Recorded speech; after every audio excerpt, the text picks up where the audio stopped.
फार भारी वाटते की आजच्या दिवसाचं औचित्य आम्हाला साधता आलं आणि आजच्या दिवशी तुमच्या सगळ्यांच्या साथीने आम्ही हा ट्रेलर लॉन्च करू शकलो. त्यामुळे एकदा संपूर्ण जिलबीच्या टीमतर्फे आम्ही तुमचे आभार मानतो की तुम्ही वेळात वेळ काढून इकडे आलात आणि आजच्या दिवशी आमच्या ट्रेलर लॉन्च सोहळ्याला तुम्ही उपस्थित राहिलात. तुमच्यापैकी प्रत्येकाचं मनपूर्वक अभिनंदन आणि आभार. प्रातिनिधिक स्वरूपात 5-6 लोकांचा सत्कार झाला, पण हा सत्कार आमच्या प्रत्येक पत्रकार मित्राचा आहे, आमच्या प्रत्येक पत्रकार मैत्रिणीचा आहे, जे आम्हाला लोकांपर्यंत पोहोचवण्यासाठी दिवस रात्र एक करतात आणि वेळ नाही, काळ नाही, तहान नाही, भूक नाही आणि या सगळ्याच्या पलीकडे जाऊन तुम्ही आम्हाला खऱ्या अर्थाने मोठं करता. So thank you so much for being here each and every one of you.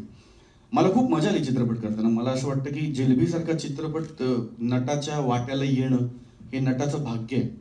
कारण मला नेहमी असं वाटतं की an actor is restricted by the choices that he has. मला लाख वेगळं काम करायचं, पण वेगळं काम माझ्याकडे आलं पाहिजे. त्यामुळे मला विशेष आभार मानायचे आमच्या दिग्दर्शकांचे, नितीन कांबळे यांचे, की नितीनला असं वाटलं की या रोलमध्ये तो मला इमॅजिन करतोय. आणि मला आभार मानायचे आमच्या निर्मात्यांचे, आदरणीय आनंद पंडित सरांचे, कारण वेगळ्या चित्रपटाला बॅक करण्यासाठी वेगळा निर्माता लागतो, ज्याच्याकडे विजन आहे, ज्याच्याकडे ताकद आहे, ज्याच्याकडे पेशन्स आहे आणि सगळ्यात महत्त्वाचं ज्याच्याकडे चित्रपटावर नितांत प्रेम करण्याची भावना आहे. आणि तो माणूस आनंद पंडित आहे. ते पैसे टाकणारा निर्माता नाही आहे, ते चित्रपटांवर प्रेम करणारा निर्माता आहे, चित्रपट जगणारा निर्माता आहे. आणि असा निर्माता या चित्रपटाला असणं अत्यंत गरजेचं होतं. त्याचबरोबर आभार मानले पाहिजेत राहुल दुबेंचे, कारण ज्या पद्धतीने ते चित्रपटाच्या मागे उभे राहिले आणि जसा चित्रपट नितीनला अपेक्षित आहे तसा चित्रपट बनवण्यासाठी या सगळ्यांनी जी मदत केली, त्यामुळे कदाचित तुम्हाला ट्रेलर वेगळा वाटतोय किंवा आवडतोय. मला फार भारी वाटतंय की या चित्रपटाचा मी भाग होऊ शकलो. आनंद सरांबरोबर मला काम करण्याची संधी मिळाली, नितीन बरोबर मी असा चित्रपट करू शकलो. मी आणि प्रसाद गेली अनेक वर्ष असं म्हणतोय की एकमेकांबरोबर काम करूया आणि आता आम्ही अनेक गोष्टी एकत्र करतोय, पण त्याची सुरुवात खऱ्या अर्थाने गोड झाली आहे ती जिलबीमुळे. आणि पहिल्यांदा मी आणि प्रसाद एकत्र आलो जिलबीच्या निमित्ताने. सो असे अनेक उत्तम योग आहेत. मला अल्ट्राच्या संपूर्ण टीमचे आभार मानायचे, जे या चित्रपटाशी आता जोडले गेलेत आणि काय म्हणूया, त्यामुळे आमची ताकद वाढली आहे sir. So thank you to each and every one of you. मला खूप भारी वाटलं, खूप वेगळा रोल आहे, खूप इंटरेस्टिंग रोल आहे. असं काम मी स्वतःला करताना पाहिलेलं नाही, असं काम करताना तुम्ही मला पाहिलेलं नाही. आणि मला असं वाटतंय की सध्या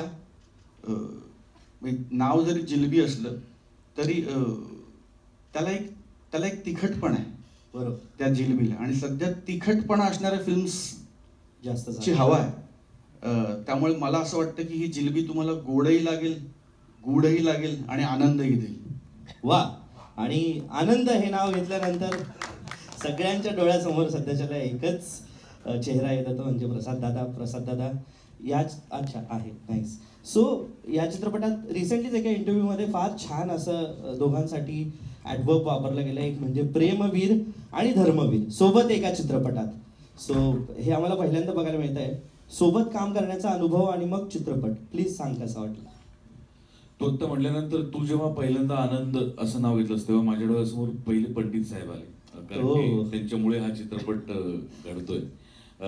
सोबत काम करण्याचा अनुभव विलक्षण होता मला. आम्ही 3-4 वर्ष वेगवेगळ्या पद्धतीने प्रयत्न करतोय काय करता येईल याचा, पण गणित पुढे जात नव्हती. ती जिलबीच्या निमित्ताने झाली आणि मला असं वाटतं ट्रेलर उत्तम आहेच, पण मी 2 माणसांसाठी आज खूप खुश आहे. पहिला म्हणजे स्वप्नील, ज्याला काहीतरी वेगळं काम करायचं होतं, जे या चित्रपटाच्या निमित्ताने त्याला करायला मिळतंय आणि ते त्यांनी कसं केलंय आता ट्रेलर बघितल्यानंतर मी वेगळं सांगायची गरज नाही. So I am very happy for Swapnil. आणि दुसरा माझा खूप जवळचा आणि जुना मित्र नितीन कांबळे. नितीन बरोबर मी खूप वर्ष काम करतोय, खूप सिनेमे आम्ही एकत्र केले.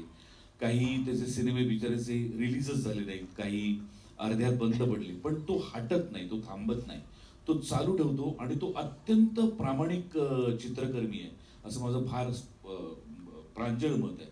तो अत्यंत प्रेमाने वेगवेगळ्या विषयांवरचे चित्रपट बनवत असतो आणि नितीन सारख्या प्रामाणिक माणसाच्या मागे आनंद पंडित सरांसारखा भक्कम निर्माता, राहुल दुबेंसारखा भक्कम निर्माता उभा राहावा ही फार आनंदाची बाब आहे. कारण असे निर्माते अशा दिग्दर्शकांच्या मागे उभे राहिले तरच वेगळे चित्रपट येत राहणार आणि रसिकांचं मनोरंजन करत राहणार. सो मी आज नितीनसाठी पण प्रचंड खुश आहे. वा. छान. आणि या चित्रपटाच्या दरम्यान बऱ्याच गोष्टी, बरेच मुवमेंट्स असतील, ते तर आपण करणारच आहोत शेअर. बट एक वेगळी कास्ट आणि तुम्ही दोघं एका वेगळ्या तऱ्हेच्या चित्रपटामध्ये, म्हणजे ज्यात आपण कधी CID वगैरे मध्ये बघितलेलं आहे, आपण मराठीत सुद्धा बरेच असे चित्रपट झाले, पण या चित्रपटाची स्टोरी हिरो आहे की यात तुम्ही हिरो आहे, की हा हिरो आहे की तुम्ही हिरो? हे बघ, मला असं वाटतं की कुठल्याही चित्रपटाची हिरो स्टोरीज असते. अच्छा, ओके. बाकी जे सगळे असतात ते त्या स्टोरीचे वाहक असतात, कंडक्टर्स. ओके. आणि त्याचा चालक त्याचा डिरेक्टर असतो. Okay. त्यामुळे मला असं वाटतं की हिरो स्टोरीच असायला हवी, तरच तो चित्रपट वर्क होतो.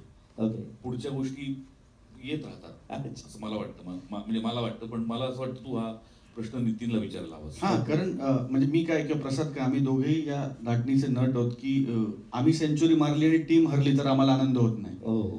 आम्ही 50 रन केले पण टीम जिंकली तर आम्हाला जास्त आनंद होतो. अच्छा. त्यामुळे मला असं वाटतं की चित्रपट म्हणून तो वर्क होणं जास्त महत्वाचं आहे. हिरो कोण आहे ते दुय्यम आहे. कारण ज्या दिवशी लोकांना वाटेल की हा चित्रपट हिरो आहे, Okay. त्या दिवशी तो वर्क होण्याशिवाय राहणार नाही. बरोबर. आणि शिवानी आणि स्वप्नीलची जोडी ऑलरेडी एक नॅशनल अवॉर्ड घेऊन आलेली आहे मागच्या वर्षी. So we can expect in this मी नितीन सोडला तर या चित्रपटात सगळ्यांबरोबर पहिल्यांदाच काम करतोय. म्हणजे मी शिवानी बरोबरही पहिल्यांदाच काम करतोय, मी स्वप्नील बरोबर पहिल्यांदा काम करतोय, मी गणेश यादव बरोबर पहिल्यांदा काम करतोय. अच्छा. मी पर्ण बरोबर कामच केलं नाहीये आणि Okay. प्रणव बरोबर माझा सीनच नाहीये. त्यामुळे ऍक्च्युली मी पण म्हणजे प्रणव आणि मी सोडलं तर बाकी सगळ्यांबरोबर मी पहिल्यांदा काम करतो. आणि म्हणजे नितीनचं कौतुक व्हायला पाहिजे, कारण तो इतका शुअर होता या कास्टिंग बद्दल. ओके. त्याच्या डोक्यात ते फिक्स कास्टिंग होतं. म्हणजे जेव्हा नितीन मला ऐकायला होतं तर मीही जेन्युइनली त्याला म्हटलं होतं की आय यू शुअर की मी हा रोल? तो म्हटलं हो दादा, मला तुम्ही हा रोल